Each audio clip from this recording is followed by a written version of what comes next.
ಸುಮ್ಮನಿರು. Hello friends, ಬಿಂದು ಕೇಸರಿ ನಂದನ ವ್ಲಾಗ್ಸ್ಗೆ ತಮ್ಮೆಲ್ಲರಿಗೂ ಮತ್ತೊಮ್ಮೆ ಸ್ವಾಗತ. ಫ್ರೆಂಡ್ಸ್, ಇವತ್ತಿನ ವ್ಲಾಗಲ್ಲಿ ಕಂಪ್ಲೀಟಾಗಿ ನಮ್ಮ ಗಾರ್ಡನ್ ಅಪ್ಡೇಟ್ ಇರುತ್ತೆ. ಏನಂತೇಳಿದರೆ, ಸುಮಾರು ನನ್ನ ಕೆಲಸಗಳು ಏನೂ ಆಗ್ತಾನೇ ಇಲ್ಲ ಗಾರ್ಡನ್ ವಿಚಾರವಾಗಿ. ಎಷ್ಟು ಟೈಮ್ ತೊಗೊಂಡಿದ್ದೀನಿ ಇದನ್ನೆಲ್ಲ ಇಷ್ಟನ್ನು ಮಾಡಿಸೋದಕ್ಕೆ. ಆಲ್ಮೋಸ್ಟ್ 1 ಮಂತೇನೋ ಆಗೋಯ್ತು ಅನಿಸುತ್ತೆ. ತುಂಬ ಲೇಟಾಗಿ ಪ್ರೊಸೀಜರ್ ಆಗ್ತಾಯಿದೆ. ಬಟ್ ಫೈನಲಿ ಏನೋ ಒಂದು ಮಾಡ್ತಾಯಿದ್ದೀನಿ ಅಂತೇಳಿ ಖುಷಿ. ಸೊ ಇದೆಲ್ಲ ಕ್ಲೀನ್ ಮಾಡಿಸ್ತಾ ಇದ್ದೀನಿ. ಹಾಗೆ ವಾತಾವರಣ ಜಾಸ್ತಿ ಚಳಿ ಇದೆ ಅಲ್ವಾ, ಹಾಗಾಗಿ ವಾಯ್ಸ್ ಕೂಡ ಕೆಟ್ಟೋಗ್ಬಿಟ್ಟಿದೆ. ಸ್ವಲ್ಪ ನೆಗಡೆ ಕೆಮ್ಮು ಆಗ್ತಾರೆ ಆಗೋಗ್ಬಿಟ್ಟಿದೆ. ಸ್ವಲ್ಪ ದಿನದಲ್ಲಿ ರಿಕವರಿ ಆಗುತ್ತೆ. ಸ್ವಲ್ಪ ಸ್ಟೀಮು ಹಾಗೆ ಸ್ವಲ್ಪ ವಿಕ್ಸ್ ಎಲ್ಲ ಹಚ್ಕೊಳ್ತಾ ಇದ್ದೀನಿ. ಸ್ವಲ್ಪ ಕಂಪ್ಲೀಟಾಗಿ ರಿಕವರಿ ಆದಮೇಲೆ ಕೇಳಿಸುತ್ತೆ. ಚಡೆ ಮಾಡಿಸಿ, ಚಡೆ ಅಲ್ಲ ಅದು, ಚಡೆನೇ ಅದು, ದಿಂಡು ಚಡೆ ಎಲ್ಲ ಒಂದೇ. ಅದು ಮಾಡಿಸಿ ಒಂದು 2 ಡೇಸ್ ನೀರು ಬಿಟ್ಬಿಟ್ಟು ಆಮೇಲೆ ಸೀಡ್ಸ್ ಹಾಕಬೇಕು ಅಲ್ವಮ್ಮ. ಸೀಡ್ಸ್ ಆಮೇಲೆ ತಾನೇ ಹಾಕೋದು.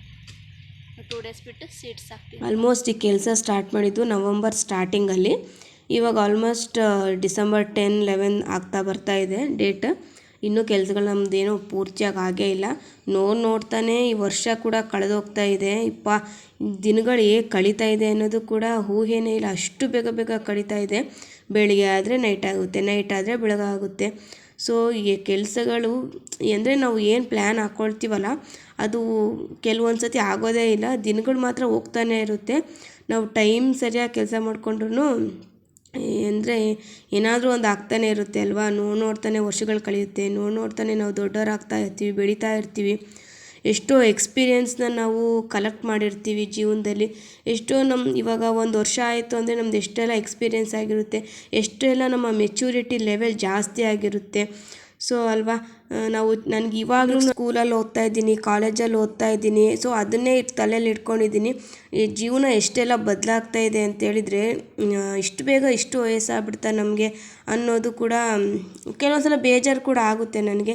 ಯಾಕೆ ನಾವು ಇಷ್ಟು ಬೇಗ ದೊಡ್ಡವರಾದ್ವಿ, ಇಷ್ಟೆಲ್ಲ ಜನಗಳದ್ದು ಯಾವ ರೀತಿ ನಾವು ಥಿಂಕ್ ಮಾಡ್ತೀವಿ ಅಂತ ಹೇಳಿದರೆ, ಇವಾಗ ಜನಗಳು ಏನಾದರೂ ನಮ್ಮ ಹತ್ರ ಬಂದು ಮಾತಾಡ್ತಾ ಇದ್ದಾರೆ ಅಂದರೆ, ಇವ್ರು ಇದಕ್ಕೆ ಮಾತಾಡ್ತಾ ಇದ್ದಾರೆ ಅಂದರೆ ಎಷ್ಟು ನಾವು ತಿಳುವಳಿಕೆ ಬಂದಿರುತ್ತೆ ಅಂತೇಳಿದರೆ, ಒಬ್ಬ ಮನುಷ್ಯ ಇದೇ ರೀತಿ ಇದ್ದಾನೆ ಅಂತ ಹೇಳೋ ಮಟ್ಟಕ್ಕೆ ನಾವು ಆಗೋಗ್ಬಿಟ್ಟಿರ್ತೀವಿ. ಒಳ್ಳೆಯದೋ ಸರಿನೋ ಅದು ಬೇರೆ ವಿಚಾರ. ಬಟ್ ತುಂಬ ಎಕ್ಸ್ಪೀರಿಯೆನ್ಸ್ನ ನಾವು ಕಲಿತಾ ಇದ್ದೀವಿ. ಚಿಕ್ಕವರಿದ್ದಾಗ ಆಗಲ್ಲ, ಯಾರೇ ಏನೇ ನಮ್ಮ ಹತ್ರ ಬಂದ್ರು ಸೊ ಅವರೆಲ್ಲ ಒಳ್ಳೆಯವರೇ.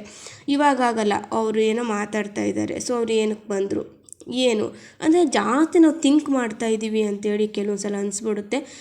ಕೆಲವೊಬ್ರು ಒಳ್ಳೆಯ ಉದ್ದೇಶಕ್ಕೆ ನಾವು ಮಾತಾಡ್ಸಿರ್ತಾರೆ, ಇಲ್ಲ ಕೆಲವೊಬ್ರು ಕೆಟ್ಟ ಉದ್ದೇಶಕ್ಕೂ ನಮ್ಮ ಮಾತಾಡ್ಸಿರ್ತಾರೆ.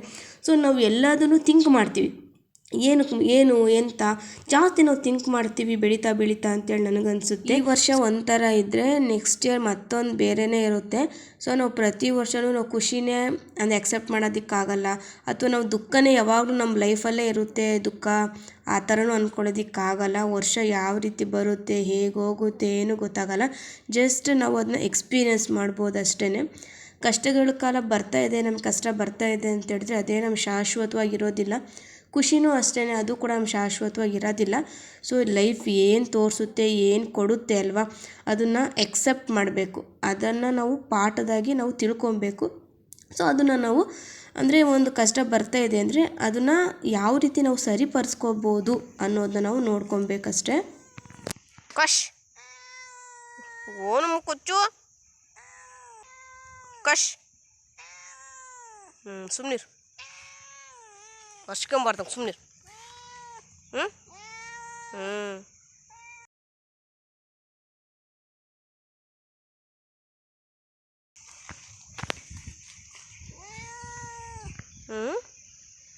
ಕಶ್ ಫ್ರೆಂಡ್ಸ್ ನೋಡಿ, ಇದು ಎಲ್ಲ ಹಾಳಾಗೋಗಿದೆ ಈರುಳ್ಳಿ. ಆದರೂ ಒಂದ್ಸಲ ಇದನ್ನು ಹಾಕೋಣ ಅಂದರೆ ನಮ್ಮ ಗಾರ್ಡನ್ನಲ್ಲಿ ಹಾಕಿದರೆ ಚಿಗುರು ಬರುತ್ತಂತೆ. ಸೊ ಹಾಗಾಗಿ ಟ್ರೈ ಮಾಡೋಣ. ಇದನ್ನು ಹಾಕ್ತಾಯಿದ್ದೀನಿ ಇವಾಗ. ಕಶ್ ಎಲ್ಲಿ ಹೋಗ್ತೀಯಮ್ಮ? ಕೊಚ್ಚು ಎಲ್ಲಿ ಹೋಗ್ತೀಯ? ಫ್ರೆಂಡ್ಸ್, ಇನ್ನು ಈ ಜಾಗದಲ್ಲಿ ಯಾವುದೇ ರೀತಿ ಗೊಬ್ಬರ ಹಾಕೋದು ಬೇಡ, ಫುಲ್ ಆರ್ಗ್ಯಾನಿಕ್ಕಾಗಿ ಅಂದರೆ ಬರೀ ವಾಟರ್ ಸಪ್ಲೈನ ಮಾತ್ರ ಗ್ರೋ ಮಾಡೋಣ ಅಂತೇಳಿ ನಾನು ಅಂದ್ಕೊಂಡಿತ್ತು. ಬಟ್ ಈ ಜಾಗದಲ್ಲಿ ಏನು ನಾವು ಗ್ರೋ ಮಾಡೇ ಇಲ್ಲ. ಸುಮಾರು ವರ್ಷ ಆಯಿತು, ಅಂದರೆ ಒಂದು 3-4 ಇಯರ್ಸ್ ಆಯಿತು ಅಂತ ನಾನು ಅಂದ್ಕೊಳ್ತೀನಿ. ಹಾಗಾಗಿ ಏನೂ ಬೆಳೆದಿಲ್ಲ, ಬೆಳೆಯುತ್ತೋ ಇಲ್ಲೋ ಅಂತೇಳಿ ಅಂದ್ಕೊಂಡು ಒಂದು ಸ್ವಲ್ಪ ಮಾತ್ರ ಗೊಬ್ಬರ ಹಾಕ್ಬಿಟ್ಟು ಆಮೇಲೆ ಸೀಡ್ಸ್ ಹಾಕ್ತಾಯಿದ್ದೀನಿ. ಬರೀ ಸೊಪ್ಪಿನ ಸೀಡ್ಸ್ ಮಾತ್ರ ನಾನು ಹಾಕ್ತಾಯಿರೋದು. ಸ್ವಲ್ಪ ಸೀಡ್ಸ್ ಕೂಡ ಹಾಕೋದಿದೆ, ಬಟ್ ಇವಾಗ ಸದ್ಯಕ್ಕೆ ಸೊಪ್ಪಿನ ಸೀಡ್ಸ್ ಮಾತ್ರ ಹಾಕ್ಬಿಟ್ಟು ನೀರು ಹಾಕ್ತಾಯಿದ್ದೀನಿ. ನೆಕ್ಸ್ಟ್ ಏನು ಹಾಕ್ಬೇಕು ಏನು ನೋಡಬೇಕು. ಇನ್ನು ಇದು ನೆಕ್ಸ್ಟ್ ಡೇ ಅಂದರೆ ಒಂದು 2 ಡೇಸ್ ಆದಮೇಲೆ ಈ ವ್ಲಾಗ್ ಕಂಟಿನ್ಯೂ ಮಾಡ್ತಾಯಿದ್ದೀನಿ. ಸೊ ನಾವು ಎಷ್ಟೇ ನಾವು ವಾಟರ್ ಇದು ಎಲ್ಲನೂ ಫೆಸಿಲಿಟೀಸ್ ಮಾಡಿಕೊಂಡ್ರು ಕೂಡ ನಮಗೆ ಟೈಮ್ ಸರಿಯಾಗಿ ನೀರು ಕೂಡ ಬರೋದಿಲ್ಲ. ಆದರೆ ಸೊಪ್ಪನ್ನ ನಾವು ಸೀಡ್ಸ್ ಏನು ಹಾಕಿದ್ವಲ್ಲ, ಸೊ ಅದನ್ನು ನೀರಿಗೋಸ್ಕರ ಕಾಯ್ಕೊಂಡು ಕೂತ್ಕೊಂಡ್ರೆ ಅಲ್ಲಿ ನೀರು ಬರುತ್ತೆ ಅಂತೇಳಿದರೆ ಇಲ್ಲೆಲ್ಲ ಇರುವೆಗಳೆಲ್ಲ ಅಂದರೆ ಗೂಡಿಗೆ ತೊಗೊಂಡೋಗ್ಬಿಡುತ್ತೆ ಬೀಜಗಳನ್ನೆಲ್ಲ. ಸೊ ನಾವು ಅಲ್ಲಿಗೆ ಹಾಕಿದ್ದು ಕೂಡ ವೇಸ್ಟ್ ಆಗುತ್ತೆ ಆ ಜಾಗದಲ್ಲಿ. ಹಾಗಾಗಿ ನಾನೇ ನೀರು ಹಿಡ್ಕೊಂಡು ಬಂದು ಇವಾಗ ನೀರು ಉಗ್ತಾಯಿದ್ದೀನಿ. ಅರ್ಲಿ ಮಾರ್ನಿಂಗ್ ಆಲ್ಮೋಸ್ಟ್ 7 o'clock ಏನೋ ಇವಾಗ ನೀರು ಉಗ್ತಾಯಿದ್ದೀನಿ. ನೀರು ಬರುತ್ತೆ ಅಂತೇಳಿ ಕಾಯ್ಕೊಂಡು ಕೂತ್ಕೊಂಡ್ರೆ ನಾವು ಮಾಡಿದ ಕೆಲಸ ಕೂಡ ವ್ಯರ್ಥ ಆಗುತ್ತೆ ಅಲ್ವಾ. ಸೊ ನಾವು ಸ್ಟ್ರಾಂಗಾಗಿರಬೇಕು, ಯಾವುದಕ್ಕೂ ಜಗ್ಬಾರ್ದು. ನಾವು ಏನು ಕೆಲಸ ಅಂದ್ಕೊಂಡಿರ್ತೀವಲ್ವ ಆ ಕೆಲಸ ಮಾಡಬೇಕು ಅಂದರೆ ನಮಗೆ ಕಾನ್ಸಂಟ್ರೇಷನ್ ಇರಬೇಕು ಆ ಕೆಲಸದ ಮೇಲೆ. ಇವಾಗ ಕರೆಂಟ್ ಇಲ್ಲ, ನಾನೇ ಹೋಗಿ ನೀರು ತಂದು ಹಾಕ್ತಾಯಿದ್ದೀನಿ. ಸೊ ಆ ರೀತಿ ಒಂದು ಕಾನ್ಫಿಡೆನ್ಸ್ ಇರಬೇಕು. ಇಲ್ಲ ನೀರೇ ಬರ್ತಾ ಇಲ್ಲ ಹಾಗೆ ಇದೆ ಅಂತಲ್ಲ, ಯಾವುದೇ ಕೆಲಸ ಆಗಲಿ ಕೂಡ ನಾವು ಸ್ಟ್ರಾಂಗಾಗಿರಬೇಕು. ನಮ್ಗೆ ಅದು ಮಾಡೋಕ್ಕಾಗಲ್ಲ ಇದು ಮಾಡೋಕ್ಕಾಗಲ್ಲ ಅಂತ ಕೂತ್ಕೊಂಡ್ರೆ ನಮ್ಮ ಕೆಲಸನೇ ಹಾಳಾಗೋಗೋದು, ನಮ್ಮ ಟೈಮ್ ವೇಸ್ಟ್ ಆಗುತ್ತೆ. ಅಂದರೆ ವರ್ಷಗಳು ಕಳೀತಾ ಹೋಗುತ್ತೆ ಹೊರತಾಗಿ ನಾವು ಮಾತ್ರ ಹಾಗೇ ಇರಬೇಕಾಗುತ್ತೆ. ನಾವಿನ್ನು ಇವಾಗ ಆಲ್ರೆಡಿ ಎಷ್ಟು ಜನ್ರೇಷನ್ ಎಷ್ಟೆಲ್ಲ ಅಪ್ಡೇಟ್ ಆಗಿದೆ ಇವಾಗ. ಸೊ ನಾವು ಅದೇ ರೀತಿ ಇರಬೇಕಾಗುತ್ತೆ. ಸೊ ನಾವು ಟೈಮ್ ಹೇಗೆ ಓಡುತ್ತೋ ಸೊ ಅದೇ ರೀತಿ ನಾವು ಕೆಲಸ ಮಾಡ್ತಾ ಇದ್ದರೆ ಖಂಡಿತವಾಗ್ಲೂ ನಾವು ಕೂಡ ಒಂದು ಗುರಿ ಮುಟ್ತೀವಿ. ನಾವೇನು ಅಂದ್ಕೊಂಡಿರ್ತೀವಲ್ಲ ಆ ಕೆಲಸ ಕೂಡ ನಾವು ಪೂರ್ತಿ ಮಾಡ್ತೀವಿ. ಸೊ ನಾನು ಅಷ್ಟೇ, ಯಾವಾಗಲೂ ಅಷ್ಟೇ, ಯಾರೇ ಆಗಲಿ ಟೈಮ್ ವೇಸ್ಟ್ ಮಾಡಬೇಡಿ. ನಿಮ್ಗೇನು ಗೊತ್ತು, ನಿಮ್ಗೇನು ಕೆಲಸ ಗೊತ್ತಲ್ಲ ಅದೇ ಕೆಲಸ ಮಾಡಿ. ಹಾಗೆ ನಿಮ್ಗೆ ಯಾವ ಕೆಲಸದ ಬಗ್ಗೆ ಇಂಟ್ರೆಸ್ಟ್ ಇದೆ ಅಲ್ವಾ, ಆಸಕ್ತಿ ಇದೆ, ಆ ಕೆಲಸನ ದಯವಿಟ್ಟು ಅದೇ ಕೆಲಸ ಮಾಡಿ. ಯಾರೋ ಒಬ್ಬರು ಹೇಳ್ತಾ ಇದ್ದಾರೆ ಫೋರ್ಸ್ಫುಲಿ ಆ ಕೆಲಸ ಮಾಡಲೇಬೇಕು ಅಂತ ಖಂಡಿತವಾಗ್ಲೂ ಮಾಡಬೇಡಿ. ಏನಕ್ಕೆ ಅಂತಂದರೆ ಅದರಲ್ಲಿಂದ ನಮಗೇನು ಲಾಭ ಇಲ್ಲ. ಸೊ ಒಬ್ರು ಹೇಳ್ತಾ ಇದ್ದಾರೆ, ನಾವು ಅದು ಮಾಡ್ತೀವಿ ಅಷ್ಟೇ. ಅದು ಬಿಟ್ಟರೆ ನಿಮಗೆ ಏನು ಆಸಕ್ತಿ ಇದೆ, ನಿಮ್ಗೆ ಯಾವುದ್ರ ಬಗ್ಗೆ ನಿಮಗೆ ನಾಲೆಡ್ಜ್ ಇದೆ, ಸೊ ಅದನ್ನು ನೀವು ಪ್ರೂವ್ ಮಾಡಬೇಕು ಅಂತ ಹೇಳಿದರೆ ನಿಮ್ಗೆ ಅದು ಫಸ್ಟ್ ಹೇಳಿದ್ರೆ ಇಂಟ್ರೆಸ್ಟ್ ಇರಬೇಕು. ಇಂಟ್ರೆಸ್ಟ್ ಇದ್ದರೆ ಆ ಕೆಲಸ ಮಾಡಿದರೆ ಖಂಡಿತವಾಗ್ಲೂ ನೀವು ಏನೇ ಕೆಲಸ ಮಾಡಲಿ ಯಶಸ್ಸು ಸಿಗುತ್ತೆ, ನಿಮ್ಗೆ ಅದರಿಂದ ಖುಷಿ ಸಿಗುತ್ತೆ. ಸೊ ನೋಡೋರಿಗೂ ಕೂಡ ಓಕೆ ಏನೋ ಒಂದು ಮಾಡ್ತಾರೆ ಬಿಡು ಅನ್ನೋ ಮಟ್ಟಕ್ಕೆ ಆಗ್ತೀರ.